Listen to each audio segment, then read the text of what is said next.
Tom.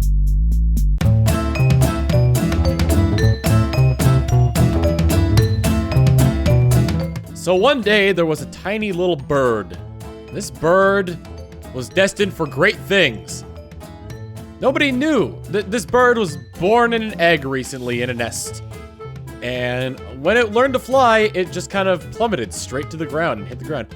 But usually when that happens, the birds tend to just kind of fall to the ground and be eaten. But this bird was strong. So then this bird was like very powerful. Predators tried to come and eat it, but they wouldn't let it. So this bird couldn't fly, but it sure did beat up a lot of the predators that were around.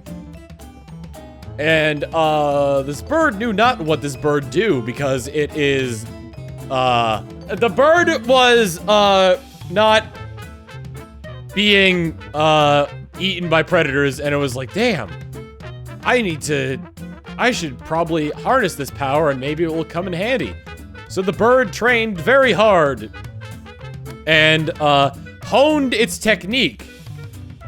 5 years later, the bird was all superhero-like, but could not fly. So then the bird became a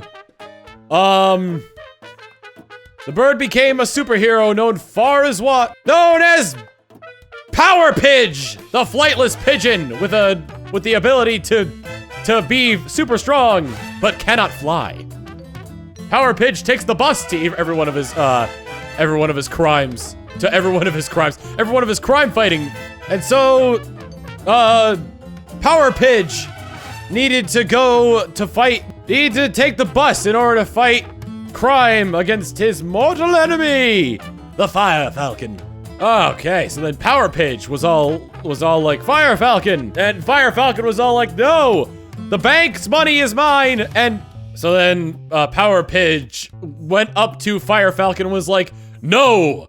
Power Pidge was like, no, I will punch you in your face. But then Fire Falcon took to the skies and was like, ha ha ha ha, you cannot fly, Power Pidge. You should have just fallen out of your tree and died when you were a baby, like the prey that you are. Fire Falcon took to the skies with the bank's money and left Power Pidge sitting there, confused. Power Pidge retreated to his place of being, where he would be able to contemplate what he'd be able to do to solve his problem against the Fire Falcon. Always vigilant. Suddenly, he heard a knock at his door, and when he opened up, inside was a very twitchy young fellow. Hi there, I'm Charlie. Charlie Chipmunk. My name's Charlie the Chipmunk. I understand you need help flying. And Power Pidge is like, no, I work alone, since I was kicked out of my nest. And Charlie Chipmunk was like, nah, don't worry, buddy, I can help you fly. And Power Pidge is like, you can't, no, you can't. You're a chipmunk, you can't possibly know how to fly. It's like, yeah, I might know a little bit more than you think. As he jumped out of Power Pidge's tree, which Power Pidge has to climb every day, and glided around using a flying squirrel suit he had made out of actual squirrels. Flew back up to the tree and said, hey, take a look. So Power Pidge was like, all right, Charlie, I'll see I'll see, we'll see if you can actually help me out here. So then Charlie showed him the ways of using flight suits in order to be able to fly or just glide. And using a variety of techniques to kind of like float up. It's like, Power Pidge learned the ways of gliding without having to flap and using a flying squirrel suit. And he's like, yes, I'm ready to finally take down the Fire Falcon. And the Fire Falcon, just then, it was reported that the Fire Falcon was robbing a museum. And so, Power Pidge went on to combat the Fire Falcon. And when he got there, he's like, ha! You won't be getting away this time, Fire Falcon. I have a means to get to you. So Power Pidge was all like, I'll get you this time. And Fire Falcon's like, haha, I'd like to see you try. And when the Fire Falcon took flight, so did Power Pidge, using his great leg strength to get a lot of air height to be able to reach up to the height that was Fire Falcon and use the glidey maneuvers he managed to be able to soar next to him. And Fire Falcon was like, hey, you learned some new moves, huh? Well, too bad it's still no match for me, and he took off higher into the sky and so Fire Falcon took off even higher than Power Pidge could float using his great leg strength, and flew away with the Klondike Diamond, a diamond with no power but great value. And Power Pidge dropped down and was like, "Damn, I lost him again," and retreated home. In defeat and shame. So back home and dejected, Power Pidge was all like, "Oh man, not even gliding was able to help me. What am I gonna do now?" And then, so then, a knock at the door, he opened up, it was Charlie Chipmunk. It's like, "Hey," and Charlie was like, "Hey, it's a shame that it all happened, but, you know, we can still get him." And Power Pidge was like, "No. The only way I'm ever gonna defeat him is if I could ever learn to fly." So then Power Pidge was like, "I gotta learn to fly." So at the top of his tree, he kept training over and over again, jumping down, jumping and flapping his wings. So then Power Pidge is all like, training over and over again, falling from that tree over and over again did Power Pidge, God damn it. Over and over did Power Pidge fall out of the tree. It's like, there's gotta be a way to learn how to do this. Over and over again did Power Pidge try to learn how to fly, but he realized it was impossible, given the fact that even though his wings were powerful, he was too bulky to be able to get off the ground. To paint an image for you, think of a pigeon, but instead of like a fat thing, it's got like massive pecs and abs, and the wings are like guns. Like, welcome to the gun show, boom. That's what Power Pidge looks like. So they had to figure out some other way to fly. Then there was another knock. So it's like Power Pidge's arms are still wings, but it's like they're feathers. It's like they're still wings, but it's like they're muscular, like super muscular, like bulky muscular, to the point where it's like they might as well be arms, but they're still wings. And that's why Power Pidge can't fly. He's too bulky in the muscle department. And then there was another knock at the door, and when he opened it up, it was Charlie Chip. And Charlie Chipmunk came over to the house with his best friend, Science Salamander. And he's like, "Hey buddy, this is Science Salamander. He's gonna help you get in the air." And Power Pidge is like, "Oh, of course. Behind every great hero, there's always a greater scientific mind behind it, feeding information to him." And Science Salamander was all like, "Yeah, I'll build you something that'll help you fly, no problem." It's like, "But it's not my own." And Science Salamander was like, "Yeah, no, it's still worries though. It's still your own abilities. It's like, clearly with your physique, you clearly can't fly. So I'm gonna help you out here." So then they're like, "Okay, here.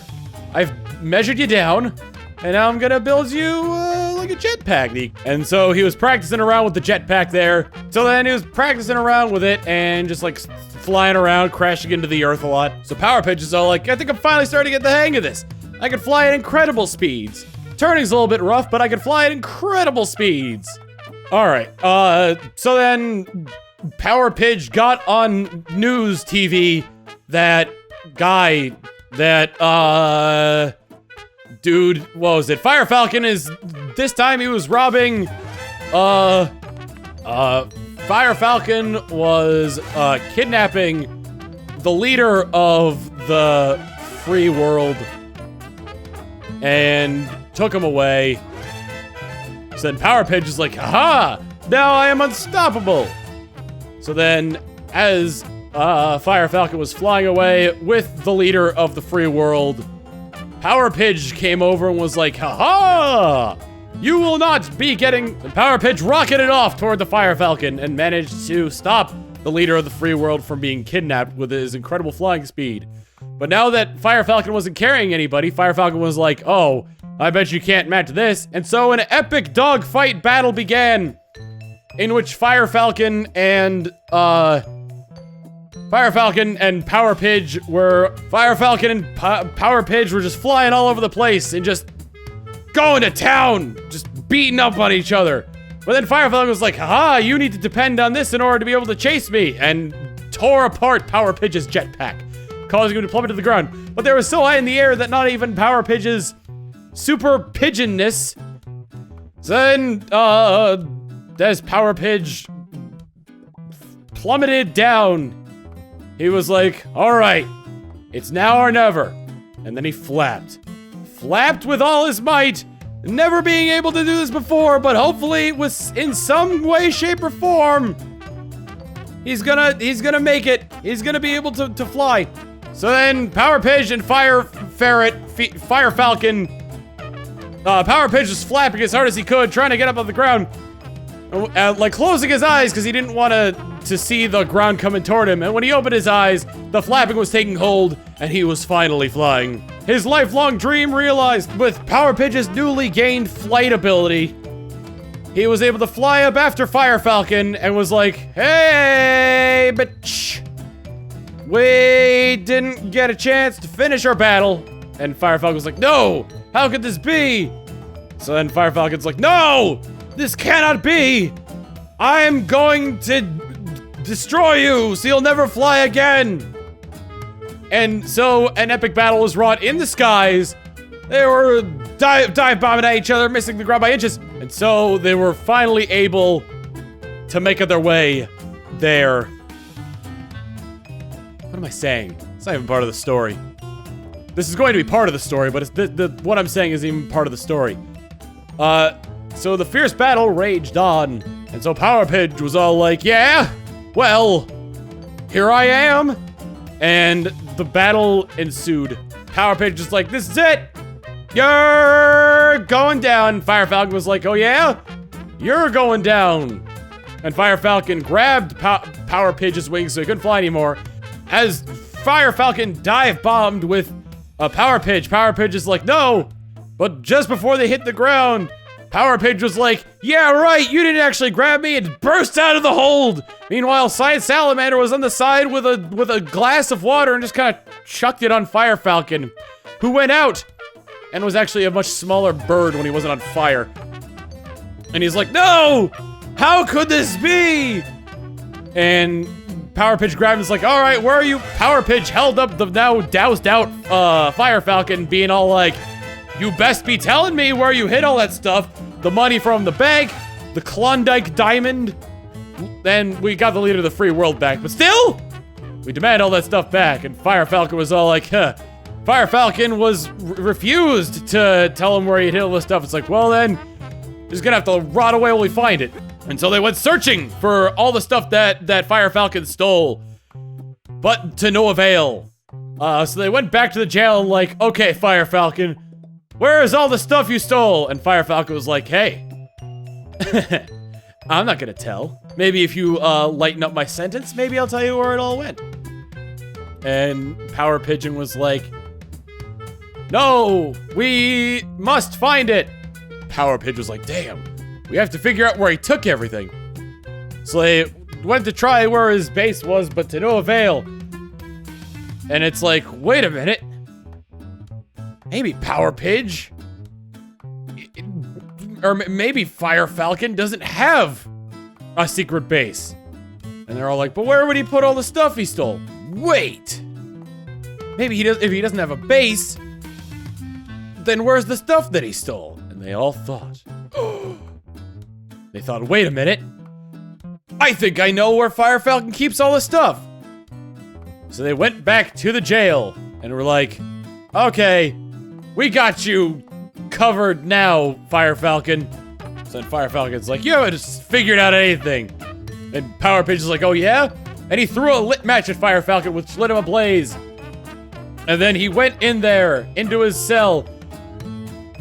And with all of his might and whatnot, he reached into Fire Falcon, into the flames of Fire Falcon. And so the day was saved thanks to Power Pidge, learned a valuable lesson about flight, about judging people, and about letting other people help. The end.